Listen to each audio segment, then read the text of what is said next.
इस दफा मैं घर गया ना, अम्मी को बोलूंगा मेरी शादी करा दो, कम से कम कपड़े तो धुले हुए मिलेंगे। कौन करेगा आपसे शादी? कौन करेगा मुझसे शादी? क्यों, मैं कोई मर्द नहीं हूँ? मेरे ठिकने कद पे मत जाओ, अंदर से पूरा हूँ। आपकी अम्मी को क्या फायदा होगा आपकी शादी कराकर?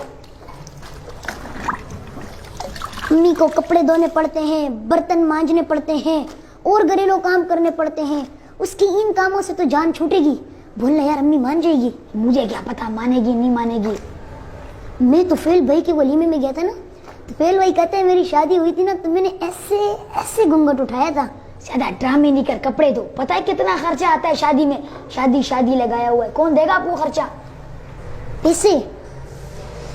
हाँ बात सुन, हमारे मोहल्ले की गली गली में जो लूसी कुत्ते घूमते हैं ना, उनको एक कंटेनर में बंद करके चाइना को भेज देंगे।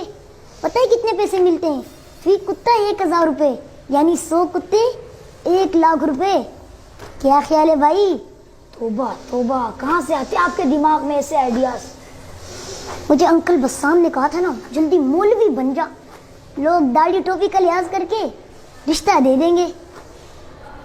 मैंने भी कहीं पढ़ा था अल्लाह गंजे को नाखून ना दे। अगर अल्लाह ताला आपको तवील कद और डोल शोल जैसा जिस्म देते तो चार शादियां हो जाती भाई, मजे।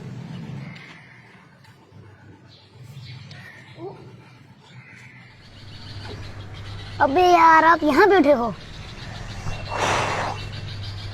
वैसे भी दूल्हे के कितने मजे होते हैं, नए कपड़े, नए जूती, नई शेरवानी, फिर उसको लोग हार पहनाते हैं, फुल प्रोटोकॉल होता है बाबू। हाँ, और 1 महीने बाद कोई पूछता भी नहीं है। जब खर्चे बढ़ जाते तो पूरा करना मुश्किल हो जाता है। शादी न करना यारो, तुमको बता रहा हूँ, आफत गले लगी है, इसको निभा रहा हूँ। टंग टंग टंग टंग टंग। अपने वो काम अल्लाह ताला का है। जब बच्चे होते हैं तो पेम्पर्स और दूर का इंतजाम अल्लाह कर ही देता है, लेकिन दूल्हे के जो दखरे होते हैं ना, वो देखने लायक होते हैं। यार दिमाग नहीं का, चुप हो जा। अभी जाके मैं तेरी सास को शिकायत।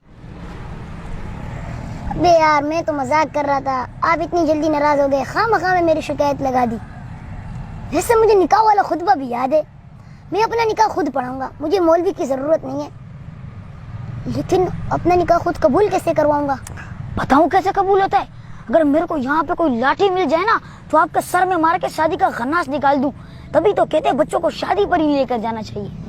इधर आ, मैं बच्चा नहीं हूँ, सब समझता हूँ। मेरी शादी में लड्डू के डब्बे, छुआरे, जलेबियाँ, कमाल है यार। ऐसा लगता है एक ही दिन में इज्जत, दौलत, शोहरत और जन्नत वाले मजे मिल जाते हैं भाई। मुझे बता मैं कहाँ जाकर मरूं, कहाँ डूबूं, और मैं आपकी शादी की बकवास नहीं सुनना चाहता। प्लीज मुझे माफ कर दो, मुझे माफ कर दो।